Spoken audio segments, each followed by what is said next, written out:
Hello and welcome back to Aetheral Space 8.26 Dragon's Dance. We are back. It's a rough one, fellas. I was very, very upset last chapter, as you may have recalled. But I'm looking at the first line, and it's not cutting away, which gives me hope that everything will turn out okay. That it's going to be okay, that he was just building us up to be scared. Shattering? It's not even Musashi being in danger. I would have been like, oh, he's going to get saved. But the fact that you shattered Luminescence, which is basically his life, was like, I think he's dying. I don't know, man. The post-Luminescence era is going to be rough for sure. We better get some backstory on that damn sword, dude. Alright. We don't need a recap. Y'all fucking know what happened. I know y'all have been on the edge of your seats since Sunday, like I was since 5 minutes ago. Ooh, let's get at this bread. Ranavalona, last of the Gene Nobles, took a step forward, towards the unconscious warrior. As he walked, his majesty jiggled and bled, slime and pus pouring freely from the gaps in this hasty form. It had been something thrown together in anger, to demonstrate just how far above the slave he was, and so wasn't suited for extended living. He adjusted it as he moved, correcting errors and optimizing bodily functions. By the time he stopped in front of a toy Musashi, he was something entirely new. A sleek, dark thing with a grinning canid head, and claws glinting furiously in the light. He was at least twice the size of the fledgling slave, and as he plucked him off the ground by the back of the collar and lifted him up into the air, the sheer distance between their existences was finally visible. This man was the poison. He was the contaminant. Destroying him was the only way to make things right again. Ranavalona held the special officer up over his head and snapped his jaw open, saliva dripping from his fangs as he prepared to receive his feast.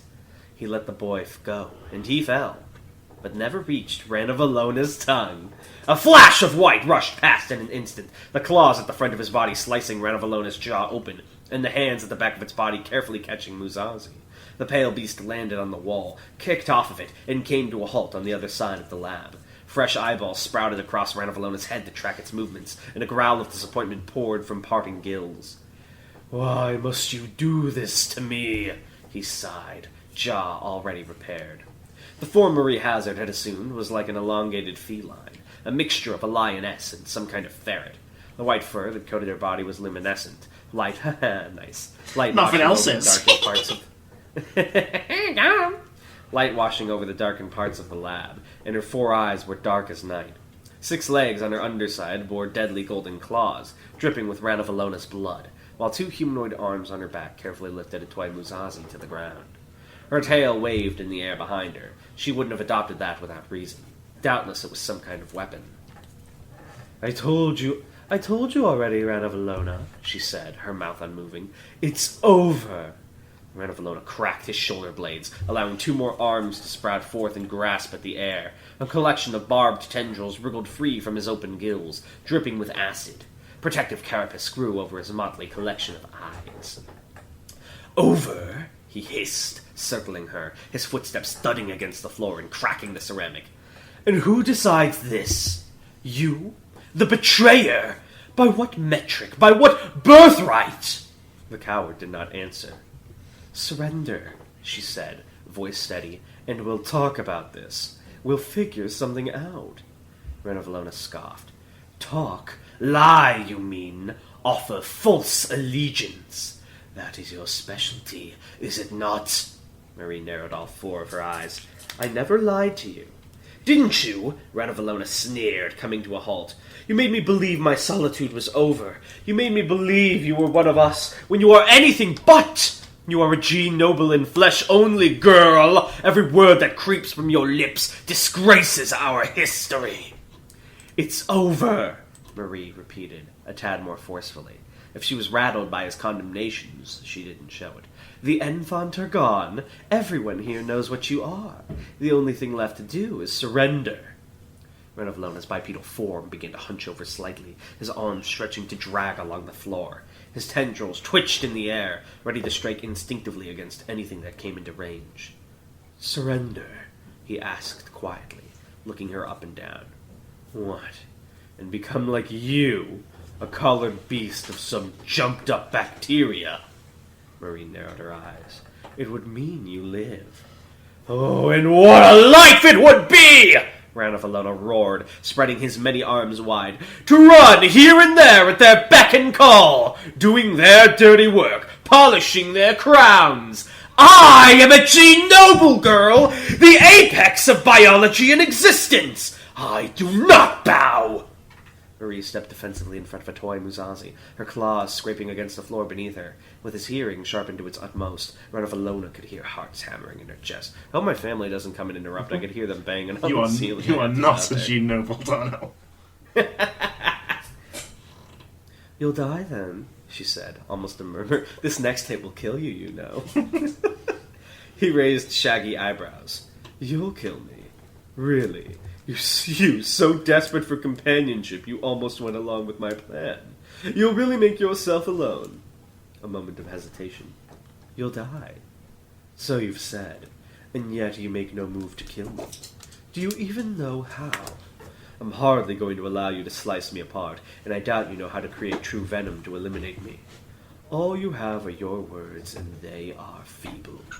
A low growl escaped Marie's throat, her fur falling away as she rose to her feet again, returning halfway to her humanoid default. What do you have, then? She demanded. It's like I said. The plan's failed. It's done. You're busted. You can't make more enfant. Crack. Ranavalona's makeshift ribs shattered as new organs expanded into residence. His own fur fell away, too, replaced by a layer of red scales beneath. His face extended into a sheer point, eyes evenly distributed across the surface. No, I can't, he admitted, slowly rising off the ground, gas bags in his chest granting him buoyancy. But opportunity always knocks for the willing, little one. I've had the chance to look outside. The beast coming for this place. It is magnificent. Marie slid away further behind her with a foot, his body spinning slightly on the smooth floor. Marie slid Muzazi away. Claws of bone slid out from underneath her fingernails as she stood ready. Ranavalona smiled. Ranavalona smiled. He did it like a fucking anime, like FMA. Like Full Metal Alchemist. Full Metal Alchemist. Ranavalona smiled. The repurposed are the true bounty of this planet, Ranavalona intoned, legs hanging in empty air. They were the raw materials that gave birth to the enfant. I'd have preferred them, but if the raw materials are all I have... He turned his head to the exit of the lab, as if he could see through all the walls to the approaching beast. I shall adopt my most parasitic form, he rasped, almost salivating, and bring that beast to heel. I shall establish myself as the new consciousness of the Panacea, and I shall build a new empire of flesh and bone. If Marie had kept her sweat glands, they'd have been running on overdrive. She thought the repurpose would be their biggest worry for the time being, but Ranavalona had just reestablished himself as at the top of her personal list. She had no idea if what he was saying was possible, but she wasn't eager to find out. Can't he just become the same as that thing? Well, I guess he doesn't have enough biomass. Yeah. Stall, she told herself, and she opened her mouth. But Ranavalona was done talking. This transformation was more violent than the others she'd seen from him, blood and gore exploding outwards as he pushed his body to change in a split second. For a moment she could see his writhing silhouette in the midst of a tornado of viscera. When it reconstituted, however, the sight was enough to give her pause all on its own. It was like a mix between a dragon and a centipede, segmented body winding through the air as it was held aloft by gas bags along its underside, kept in place by a long and stretching rib cage. Tendrils like loose veins twitched through the air, protruding from its sides, their golden coloration, a stark contrast to the red scale and carapace that covered the rest of this form. As Marie looked Ranavalona right in his point of a face, it opened like the petals of a flower, revealing a plethora of layered eyes and teeth beneath. "Do not pursue me," he intoned. Flames burst from his maw, coating the floor and forming a barrier between Ranavalona and Marie. He turned to fly out of the lab, his body twisting through the air like a worm. Marie pursued him. She leapt through the flames, cooling slime pouring copiously from her skin and easing the worst of the burns. Her hands engorged in red. What? Her hands, engorged in red is, I think, what you're looking for. She seized Ranavalona's tail right before he got out of reach. That grip would have been sufficient to crush steel. But again, this kind of unnatural resilience, it was like an infant punching at an adult.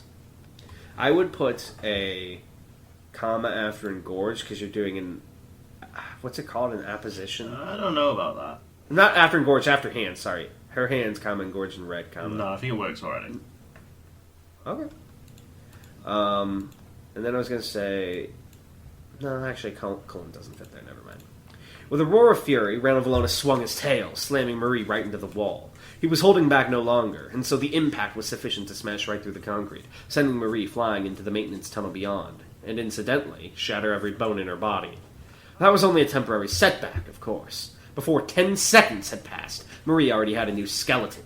She leapt out of the hole in the wall, her blonde hair growing and becoming prehensile to drag her along as quickly as possible. Ranovalona was gone. He'd wasted no time leaving the lab while Marie was incapacitated. She had time for only a single worried glance at the prone toy. Ranovalona hadn't touched him before she charged through the exit. The shape of her legs and arms shifted into optimized running forms, her body becoming subtly thinner for greater aerodynamicity. Hallways and offices rushed past her vision like speeding trains, and before long she had caught up with her adversary.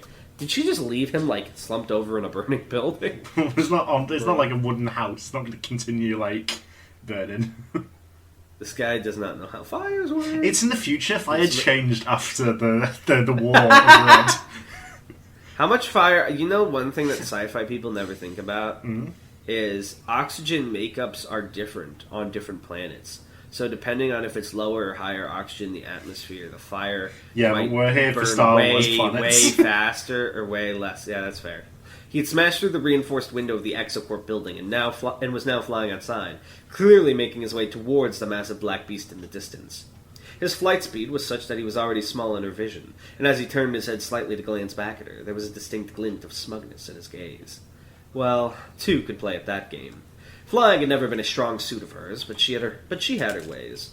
Marie crouched down, her legs bulking up and hardening against the floor. There were some species of crustacean that could fire out pieces of their own body. She'd take advantage of that same principle.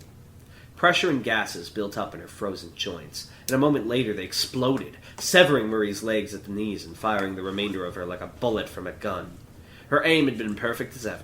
Ranovalona grew massive in her sight quickly, his many eyes dilating as he registered her approach. She had only a moment to make her attack, no time for aesthetics. As Marie collided with Ranovalona in midair, she became a sheer ball of utter hostility. Claws and fangs, tendrils and acid... I can't see because of Tanhony in the way, sorry. Even Bludgeons and Tanhony. spikes. They battered against Ranovalona without pause, shredding his form. As gas bags burst, the two of them began to plummet as one down towards the desert sands. Ranovalona writhed in her grip, but she kept hold all the same, forcing him down to earth with all her might. Tan. What? This planet's not Earth, buddy. I know you probably mean Earth like ground. Yeah, that's what she means. His plan was to take control of the monster and, through it, the Panacea. So long as she kept him occupied until Skipper's team could eliminate it, they would win. Once that was accomplished, they could defeat Ranovalona at their leisure. But that was easier said than done. Ranovalona adjusted their path of descent slightly. Would even cutting the cord win? Because couldn't Ranovalona become like a nutrient symbiote that feeds the ball? Where's he going to get all the nutrients from though? That's a good point. Ranovalona writhed in her grip, but she kept hold of the same force. Oh, fuck. I lost my place. Easier said than done. That was easier said than done. Ranovalona adjusted their path of descent slightly, sending them zooming towards the roof of the Exocorp building. His form began to shift and change in her grip, her handhold ceasing to exist as he became more like a giant bat than a dragon. Marie went to pierce his body again, but too late. Two stretchy black hands emerged from Ranovalona's stomach and wrapped themselves around her, the pressure and resulting cracking of her bones giving her pause for a moment. He did not miss his chance. Like a ball being dunked into a hoop, Ranovalona slammed her forcefully into the building's roof. Get dunked on. Popcorn, because my throat's utterly exhausted. This was becoming tiresome. John Blur lashed out with his tail, slicing off the head of the Dragon Hadrian approaching him, only for the corpse to flicker out of existence before it even hit the floor. The rest of them didn't even stop moving either, constantly running in circles around him like children annoying an adult. They expected things to get easier after the Special Officer abandoned the battle, but apparently not. Dragon Hadrian clearly had another ally present, one capable of weaving illusions that even Blur's cogitant enhancement couldn't see through. Hadrian was surely among this horde of brats, but there was simply no way to tell them apart. All cogitants look the same? Damn. Kind of sus of you to say, Blair. I can't believe John Blur is problematic. Problematic towards arguably the most problematic subspecies. At first, this new fighter had plunged Blur into an abyss of utter rain, a landscape that sent nausea into his very soul. If he'd only been able to stop it by staying in utter motion. If he stopped even for a second, the illusion resumed. King's coat changed again, his tail drooping away into uselessness as his eyes were plunged umber and dark. The second ring worked better than he expected. He'd come up with the idea long ago, but it was only after becoming intertwined with the Crimson Panacea that he'd been able to put it to use. It was like he'd become more aware of his very being, and once he was aware of it, he could shape it. New long claws of bones protruded from his fingertips, and he happily used them to slice through the couple of the nearest Hadrians. They fell into pieces that, again, flickered out of existence. This was going nowhere. A change of strategy was clearly required. Blur glanced up and grinned to himself behind his mask of bone. It would be around a minute before King's coat gave him the tail again. He'd make good use of it this time. It would penetrate right through that creaking ceiling, and bring the roof down on Hadrian and his pet illusionist. I actually like bring the roof down rather than bring down the roof, which is what's written. I think you should definitely change that. I mean, I'm just saying, that's the way you read it, bring the roof down. Okay. Sounds pretty good. The jeep exploded out of a teeming mass of repurposed, its surface slick with blood and sliding gore. One door hung off its hinges, eventually flying away as the wind picked up. The windscreen was more cracked than glass. The headlights flicked on and off haphazardly, like the vehicle itself was in a state of panic. That should be flickered. Sorry about that. And still it drove on. Skipper, perched at the front of the car, was covered in just as much blood as the rest of it. Ruth's armour gave her some cover from the combat deluge, but Skipper was used to this kind of thing.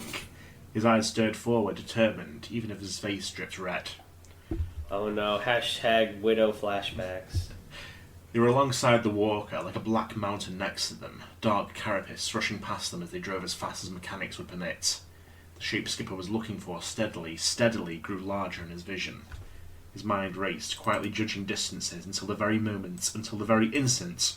"Ruth!" he shouted, rising to his feet. "Do it now!"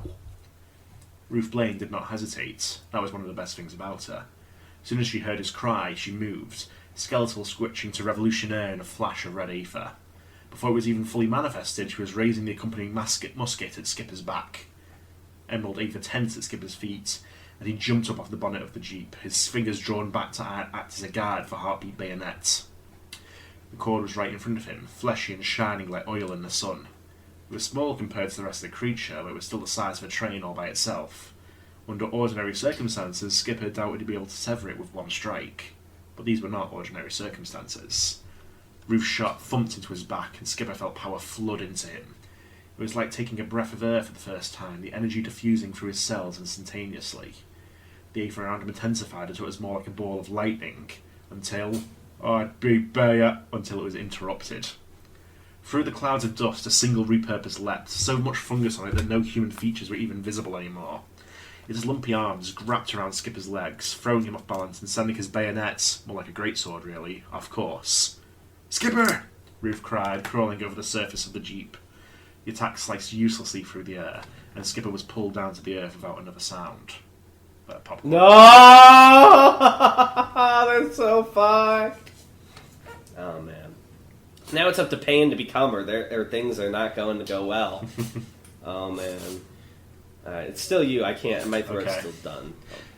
"Things will end like this every time, Marie," Ranavalona said calmly, stabbing her again with the implement. "No matter how hard you try or what low cunning you implore, you cannot stand in my way."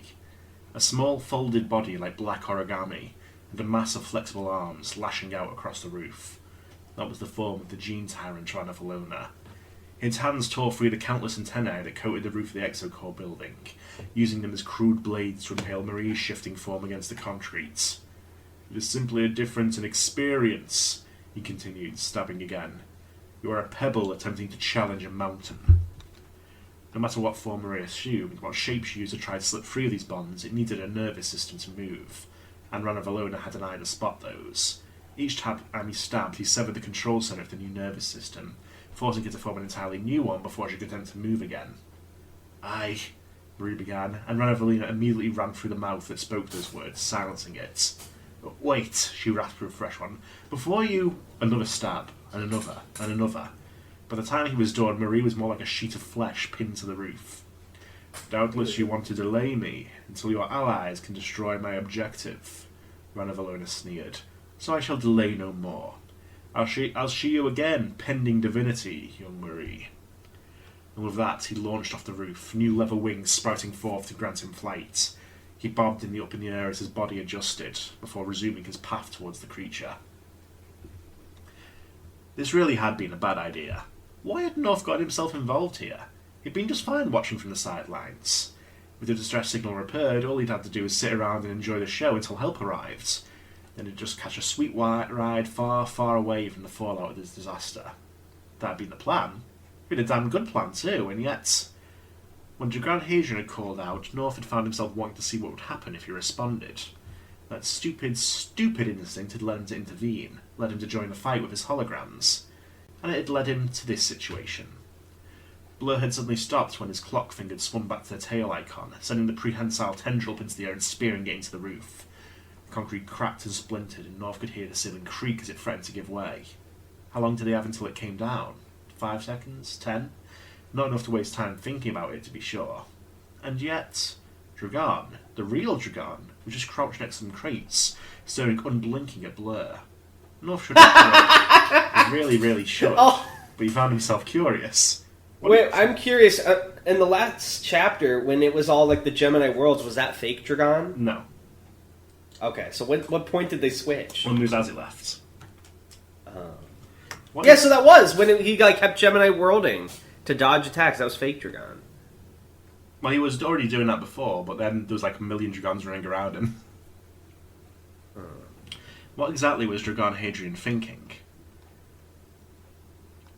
The sound of flapping wings slowly faded away, and a sigh passed through Marie's open wounds.